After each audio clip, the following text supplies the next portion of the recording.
Hey guys, so today it's a bit of a different type of video. Now I have a ton of plant chores to do, which include repotting, pruning, and just kind of generally taking a look at some of the plants in my beautiful plant space, and obviously doing some of those chores.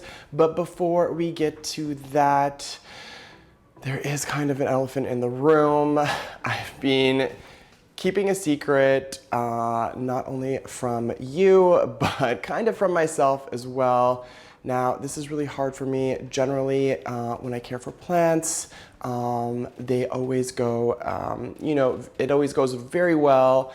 And it just breaks my heart to share this with you guys.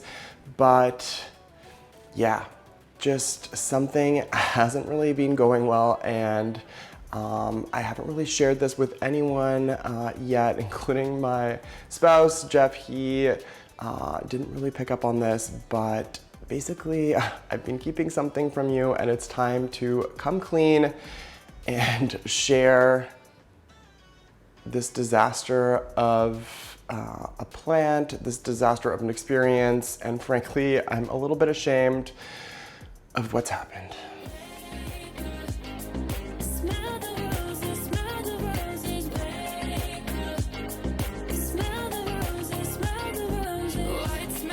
So guys, this right here is my big secret. This is what I haven't shown or shared with anyone. Now, as you can see, this is my pink princess philodendron, and it is a disaster. Now, this is just what I've been so ashamed to share, and this plant is basically not doing okay. This is virtually over a year old, and it's just, I don't know if it's a virus or what is going on, but as you can see, the growth is very stunted, leaves aren't unfurling, and it actually gets these weird sort of black, crispy bits at the end of the foliage on pre-existing and new incoming growth. And I'm gonna give you guys a closer look at just what's been going on with my pink princess. So it's pretty clear that the foliage isn't kind of, unfurling in a healthy or productive way from the stem. But beyond that, I'm not sure if you guys can see, but there are these, it gets very black and dark at the tip of the new growth, and that's why I really do think this is some sort of virus. It's kind of always been messed up ever since I got this as a starter plant, and despite anything I've done to it, it's never gone better, and it's just heartbreaking that my pink princess is such a mess. Just to give you a little bit of idea, this is my philodendron Prince of Orange, and this plant is beautiful, it's healthy. You can see sometimes the new foliage does need a little bit of help kind of sprouting out of this part that kind of keeps it a little bit constrained. But generally, you can see this plant is nice, beautiful, healthy, and clearly something completely different is going on with my pink princess. So yeah, thanks for checking out this video. I'm Tyler, and if you like what you're seeing or you find this video to be useful, don't forget to give it a thumbs up, or better yet, you can hit that subscribe button. Now, to really show me some love, click on the bell for alerts and notifications for future content. Don't forget to check out my merch store, tylermossop.com, or simply click on the store tab on my homepage, my YouTube homepage. So before jumping into some of my plant chores, repots, and some of the other things I want to get done in my plant space in today's video, I just want to say, please leave a comment down below. Are you familiar with what's happening to my pink princess? Has this happened to yours? Has this happened to other philodendron you may have? Is this something that you're familiar with? I haven't spent too much time kind of looking into this because it's just been kind of, like I said, a secret, keeping me kind of depressed and just really sad. I don't know if you guys remember the video that I originally did for this. I was so excited to get a pink princess. I spent, I think, around $100 on what at the time looked like a really cute triple P starter plant, and as time has kind of evolved and gone on, this is what I ended up with, and yeah, it's disappointing to say the least. Another crazy update for you guys comes back to my Staghorn ferns. Now, I was having some issues, a lot less serious than my pink princess, but I had these mounted and it wasn't working.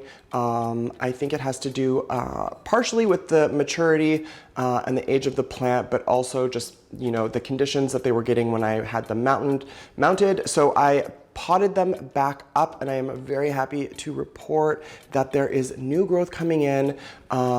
They just seem way happier, way healthier, and super happy that I decided to pot them up.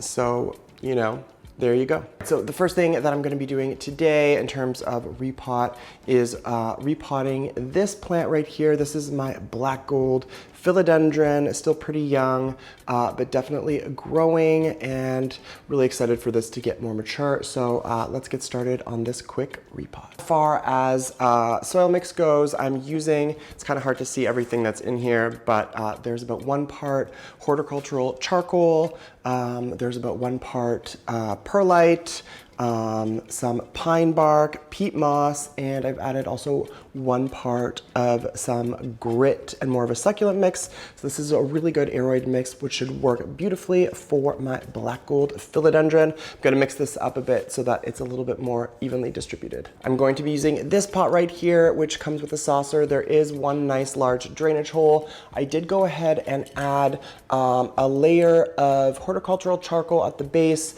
and then a little layer of some grit, succulent bonsai mix. This is just really gonna help allow for good drainage, good water, and any excess water can be absorbed by the charcoal at the base. I did include that in my mix as well, so just a good idea and something to keep in mind. I'm going to go ahead and use this prefabricated moss pole that I picked up at one of my local nurseries not too long ago. Ideally, if you could make your own out of sphagnum moss, then that's great. I've just been so incredibly busy lately, and I think this will do the trick. And yeah, it's the perfect height. It's about double the height of the current of the plant as it currently is. So that should be that should give me enough time before having to repot. And I do like the idea of this in this pot because I think I could go a little bit smaller in terms of pot size, diameter, but including this sort of chunky moss pool will help take up some of the space. And with the composition that I've added to the base of this pot and container, that will just really help with drainage, it should be good to go.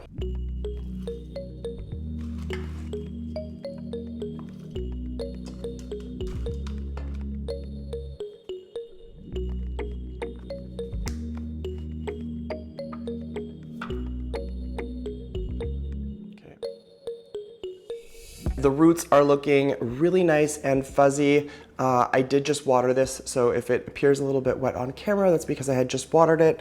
Anyways, I don't know why I did that, but with me adding it to this container and with the new soil mix, the water should drain out really nicely from those roots. So I'm just gonna kind of dismantle it from its current stake and get it situated, and then add the remainder of the soil mix as so, and yeah, I'll be right back. Let me know what you think in the comments down below. That's 1 repot complete. That's 1 chore done. Really happy to see how this guy does, and I only really needed to attach it to the moss pool in 1 place using that Velcro tape, which I love to use for this kind of thing. But yeah, there you go. On to the next. The other thing I wanted to share with you guys was my Voodoo Lily. Now, I had mentioned this in one of my plant shopping videos, recent plant shopping videos.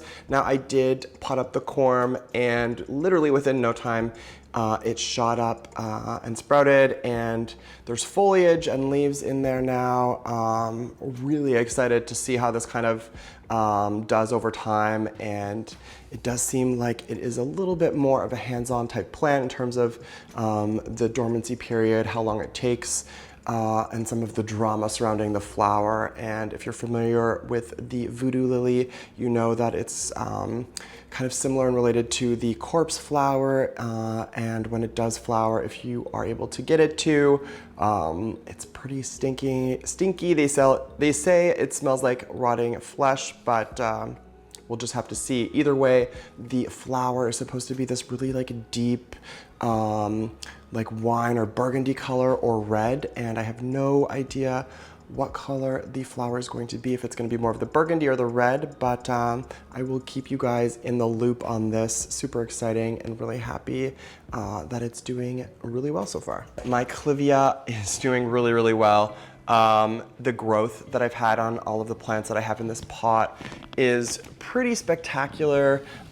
This has to hands down be one of my all-time favorite plants. Of course, the purple flowers that come in aren't just like amaryllis in a sense, but it's just beautiful. And I'm just kind of taking a look at this, and one of these was kind of one of the old flower stalks needed to be removed. And as I was just kind of taking a look around, I just want to kind of get rid of some of, there's just kind of like old flower, you know, old flowers and stuff that needs to get kind of removed. So I'm just gonna do a little bit of cleanup and pruning, maybe if it's needed on this.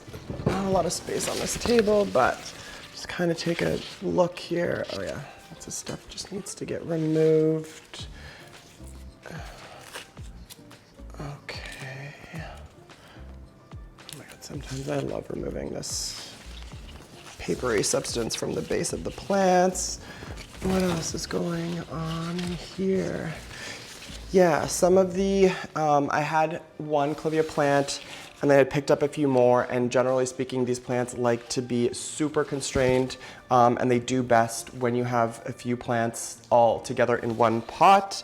And if you've seen my other Clivia videos, you know that one plant was substantially larger than the others. And I'm just really happy to report that the smaller ones have really grown and filled out. And yeah, I'm just gonna cut back. It's totally fine to leave this and just let it be. Nothing wrong with pruning back some of these as well.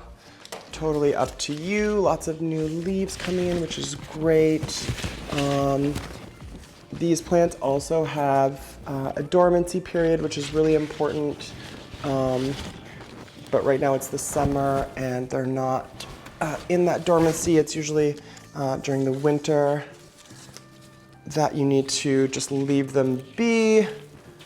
But I think this is looking good. I'm gonna go grab my one of my Alocasia Polys, because that plant I just want to take a closer look at, and I believe I can prune some stuff on that. So be right back. So this is the famous Alocasia Poly. It was a lot more full way back when I originally got it. I definitely struggled with caring for this plant, but the great news is it's put out another little baby Alocasia, and there's definitely some new growth coming in. I just want to give the leaves a wipe and prune back this leaf that is about to go. All right, so I'm just gonna prune this one off at the base. This leaf was on its way out. I'm not sure if you can see here, but there's a new leaf coming in, as well as an entire new little mini baby Alocasia Poly plant, which is very, very exciting. Now these guys can be really easily susceptible to spider mites and other little things. So I will be right back. I'm just gonna kind of put some of my, I'll show you some product on this paper towel and just kind of wipe things down. It doesn't look like anything sinister is happening, but I just do like to keep a close eye on these. Now, I really do love this product, Garden Safe Houseplant and Garden Insect Killer. Not sponsored by them or anything, but it doesn't hurt to just, you know, the last thing anyone wants is some sort of infestation. So I do kind of like to be a weirdo and just make sure everything is nice. I'm not seeing any funny business going on, but giving these just a little wipe has worked for me. Yeah, these look totally fine. All right. Cool.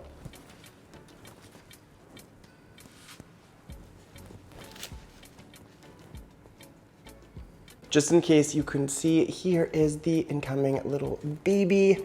Very cute, Alocasia Poly on the side. So the last thing that I'm going to be doing today is repotting my Maranta. I have 2 different varieties here. I'm going to be using these containers up front. Now the thing for me, I always forget that these can go dormant during the winter and that they will bounce back if they do go dormant. And the other thing is the soil can become very compacted because they do like to, it's a good idea to keep the soil nice and moist. Now these containers do have a drainage hole and a saucer, but pro tip, I've noticed when you have this like darker terracotta, it's way more porous. And actually there was a little bit of emergency a few weeks ago where I had kind of watered something and I had overwatered it maybe, and the water just wasn't staying in this, and I almost ruined our wood flooring, but luckily I had noticed. Anyways, good idea to maybe to prevent that kind of thing. I'm going to add some horticultural charcoal at the base, and that will just help keep any excess moisture in the container, in the saucer, and not on my wood floors. So now you can see the horticultural charcoal is there at the base. That should do the trick. For my soil mix, I'm going to be using equal parts of a pine bark, a composted pine bark perlite mix with a simple peat moss, and this will help keep things nice and airy and good drainage, and also just keeping things slightly acidic with good water retention to keep the soil nice and moist, but also not get too compacted. So great healthy root system on this one here. I can see some cool new growth coming in as well. So I'm just going to get this one situated in its new container, remove some of the dead growth and dead foliage around the corners, and just get that potted up nicely in here. Be right back. Getting messy in here. That's one down, one to go.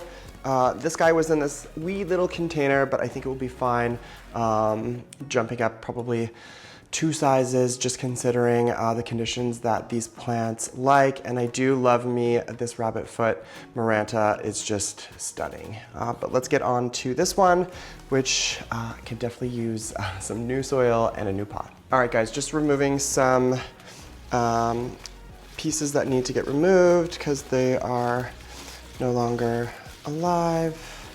And then I'm going to remove it from its container and get it situated in its new home. All right, guys, so the second one is in. I pruned back quite a bit. I think this is one of those situations where it has to get a little worse before it gets better. But that being said, I think this plant is gonna be much happier in this new container. And it's obviously not too miserable. It is flowering, but like I said, I did kind of prune this back a little bit more heavily, and these plants can totally handle it. But like I said, I think it's gonna be much happier in this new home. I'm gonna set these up in, put them back where they originally were, which is perfect, just behind me. But I think they're gonna have lots of room to get much larger and much more, especially this one. Could look a little bit better. It's looking a little strange at the moment, but I think it will bounce back, and I'll be happy to share that update with you. Well, that's it for me. Don't forget to give this video a thumbs up, leave a comment down below, hit that subscribe button if you aren't already subscribed. Miss you guys already. Until the next one.